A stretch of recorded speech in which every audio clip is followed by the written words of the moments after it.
안녕하십니까. 고려대학교 박대재 교수입니다.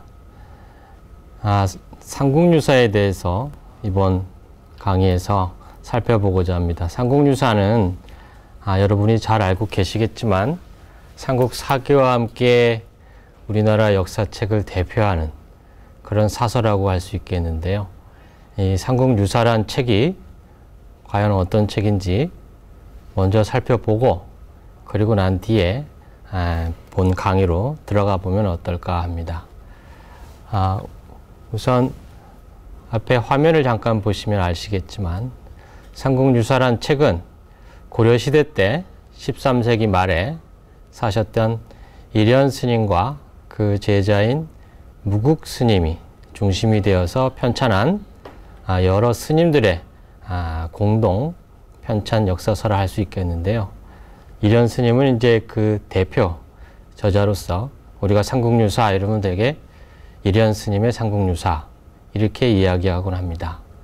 삼국유사란 책은 일단 그 제목에서 가장 큰 특징이 드러난다 할 수 있겠는데요.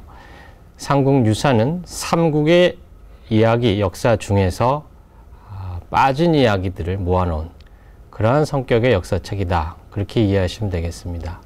그래서 삼국사기가 주로 삼국의 정사, 고구려, 백제, 신라의 중심이 되는 역사를 서술했다고 한다면 삼국유사는 그 삼국사기에서 빠졌던 그렇지만 중요한 주목할 만한 이야기들을 주로 정리해 놓고 있습니다. 그래서 삼국유사 이러면 대개 삼국의 역사 가운데 빠졌지만 주목할 만한 이야기, 사실들을 모아놓은 책이다.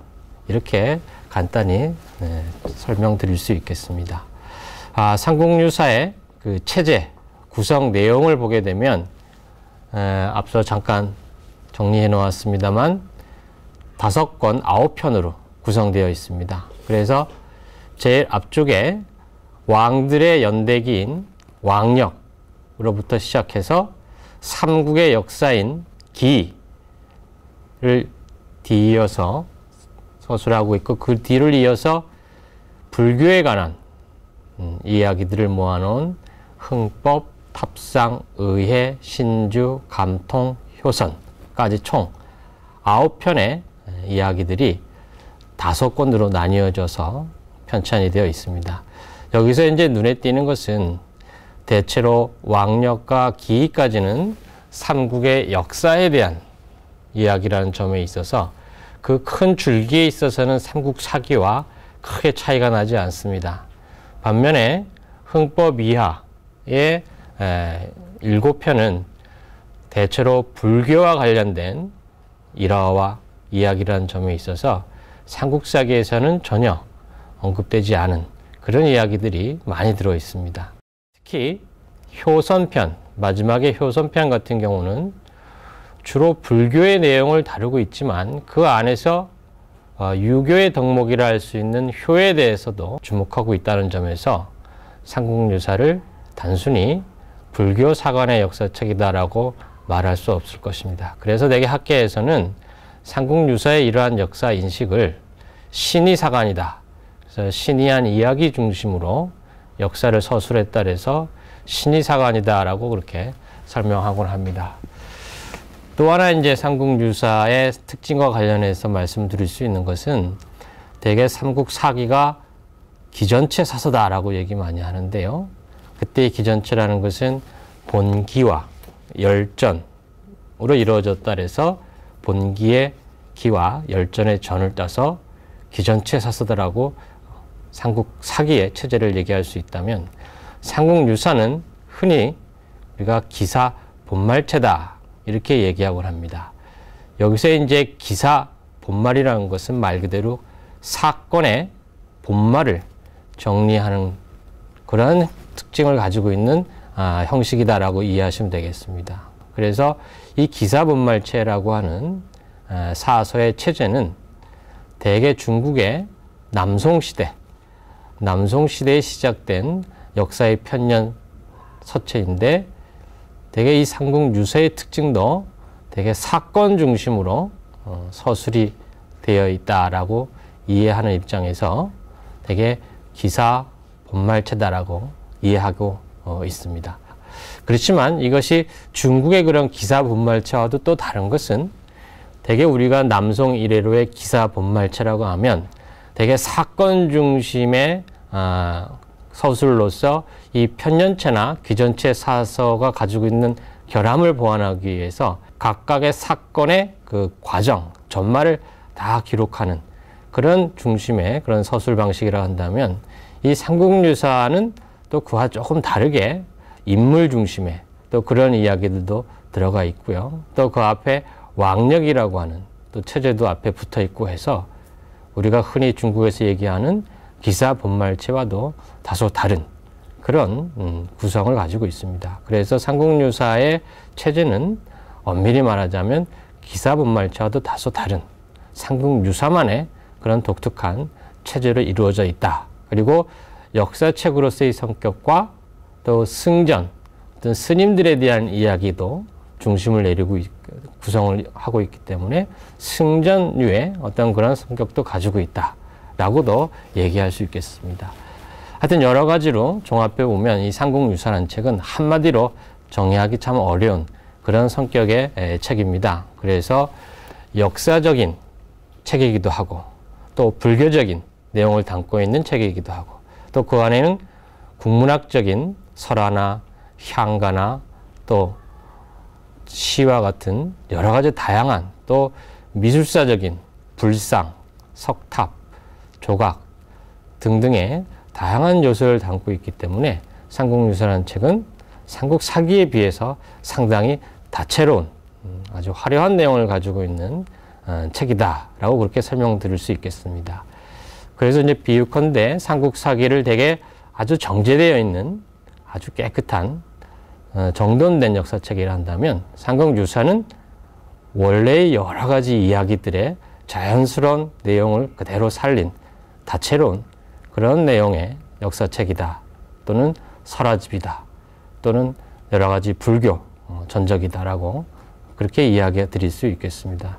때문에 삼국유사는 우리 한국 전통 문화의 원형이 될 수 있는 역사나 문학이나 종교의 여러 가지 다양한 콘텐츠들을 많이 담고 있습니다. 그래서 최근에 그런 새로운 문화 콘텐츠를 개발하는데 이 삼국유사가 아주 좋은 그런 재료로, 소스로 활용될 수도 있습니다.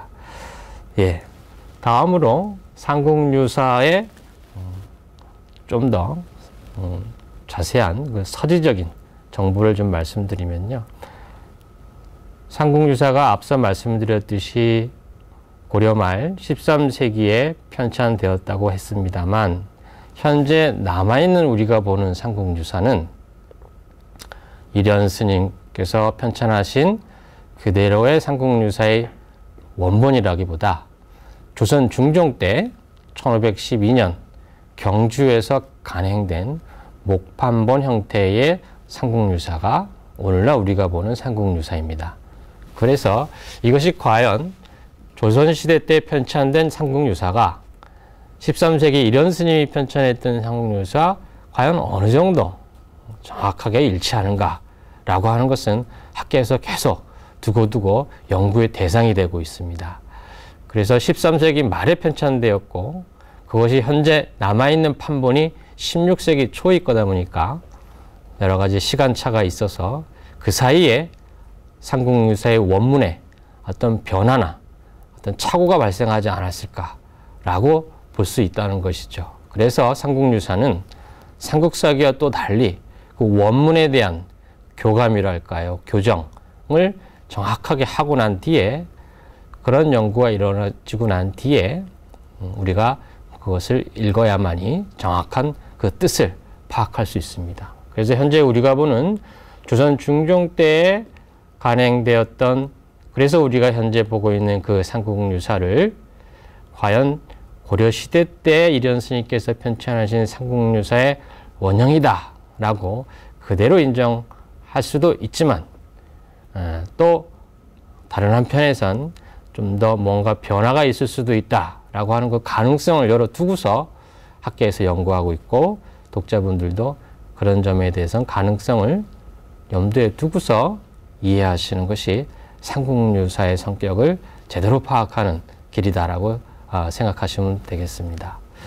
이 삼국유사가 현재는 서울대 규장각, 고려대 중앙도서관의 만성문고, 그리고 일본에 있는 천리대학에 각각 소장되어 있습니다. 그래서 조선 중종 때 간행된, 경주에서 간행된 목판본을 찍어낸 그런 목판본의 삼국유사 완질, 처음부터 끝까지 남아있는 그 완질이 현재는 이렇게 국내 2개, 그리고 일본에 1개 전해지고 있습니다만, 이 가운데 일본 천리대학에 소장되어 있는 판본은 조선시대 때 수남 안정복 선생이 가필, 거기에 이렇게 기록을 더해 놓은 그런 흔적이 있기 때문에 사료적으로는 다소 앞에 이 두 판본보다는 그 가치가 다소 떨어진다라고 그렇게 평가받고 있습니다.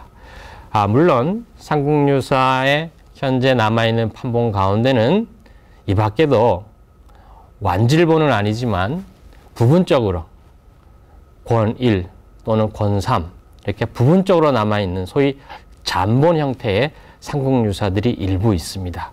그래서 최근에는 연세대학교 박물관에서 소장하고 있고 공개한 파른본 삼국유사 같은 경우가 바로 삼국유사의 앞부분인 왕역과 권일, 권위, 그래서 주로 앞부분이 남아있는 잠본의 형태로 알려져 있습니다. 그래서 이렇게 여러 잠본 형태의 판본까지 고려해 가면서 삼국유사의 원문이 과연 원래부터 어떤 모습이었는지를 연구하는 것이 삼국유사 연구에서는 또 중요한 한 분야로 되어 있습니다. 대개 이렇게 잠본 형태로 남아있는 몇몇의 판본들은 대개 조선 중종보다 조금 빠른 조선 초기 태조 때 역시 경주에서 간행된 것으로 이해되고 있어서 대개 이것을 조선 초기의 고판본이다라고 그렇게 얘기하고도 있습니다. 하지만 처음부터 끝까지 삼국유사의 전체 내용이 남아있는 것은 앞서 말씀드린 규장각본, 고려대본, 일본 천리대본, 크게 세 종이 있다라고 이해하시면 되겠고요. 현재 국내에서는 이 서울대 규장각본과 고려대 만성문고본을 중심으로 해서 삼국유사에 대한 연구와 번역이 이루어지고 있습니다. 삼국유사에 대한 연구와 번역서로서 최근에 나온 것으로서 주목할 만한 것은 2002년과 3년에 한국정신문화연구원에서 편찬해낸 역주 삼국유사라는 책이 있습니다. 총 5권으로 간행되었는데 그 중에 4권까지가 삼국유사를 역주, 번역하고 주석한 내용이고 마지막 5번째 권은 그와 관련된 논문들을 모아놓은 논문집입니다. 그 다음에 최근에 저와 또 고려대학교에 계시는 최강식 교수가 같이 역주한 삼국유사 3권이 있습니다. 그래서 삼국유사를 기이편부터 마지막 효선편까지를 권 1과 권 2에 넣었고 이 책에서는 특이하게 왕역을 부록의 성격으로 파악해서 마지막인 제 3권의 별책으로 편찬하였습니다. 삼국유사에 관심 있는 여러분께서는 최근에 간행된 이 2종의 참고 문헌을 참고하시면 보다 많은 정보를 얻을 수 있겠습니다. 이번 강의에서는 그 중에서 최근에 나온 최광식 박대재 역주의 삼국유사를 토대로 해서 그 속에 나오는 삼국유사의 주요 기록을 중심으로 강의를 이어갈까 합니다. 그래서 삼국유사는 이렇게 말씀드렸다시피 고려시대 13세기 말에 편찬된 역사책으로서 지금으로부터 700년 전의 역사책이긴 합니다만 삼국 사기와 다르게 삼국유사 속에는 우리 역사의 시원으로서 고조선을, 단군의 고조선을 제일 앞에 두고 있고 또 삼국 사기에서는 소홀히 다뤘던 가야의 역사를 중요하게 다루고 있고 또 삼국 사기에서는 역시 빠져있던 대조영의 발해를 또 역시 중요하게 다루고 있습니다. 이처럼 삼국유사는 삼국사기와 다른 거기에 빠진 이야기들 중에 주목할 만한 이야기들을 모아놓았다라고 그런 특징을 가지고 있습니다만 거기에 못지않게 삼국서기보다도 더 중요한 역사적 사서로서의 성격을 보여주고 있는 부분이 바로 우리 역사의 시온을 고조선으로부터 찾고 있고 삼국 외에 삼국 이외의 가야의 역사를 다루고 있고 또 신라와 함께 발해사를 다루고 있다는 점에서 우리 한국사의 체계를 우리가 오늘날 인식하는 것과 같이 남북국 시대로 이해하는 데 있어서 아주 중요한 그런 또 자료가 되는 그런 사서이기도 합니다. 그래서 삼국유사는 삼국사기를 보완하는 의미가 있다라고 이해하기도 합니다만 다른 한편으로 그에 못지않게 삼국사기가 부족했던 부분을 완성시켜주는 그런 역사책이라는 의미에 있어서는 빼놓을 수 없는 우리 고대사의 중요한 사료다라고 그렇게 평가할 수 있겠습니다.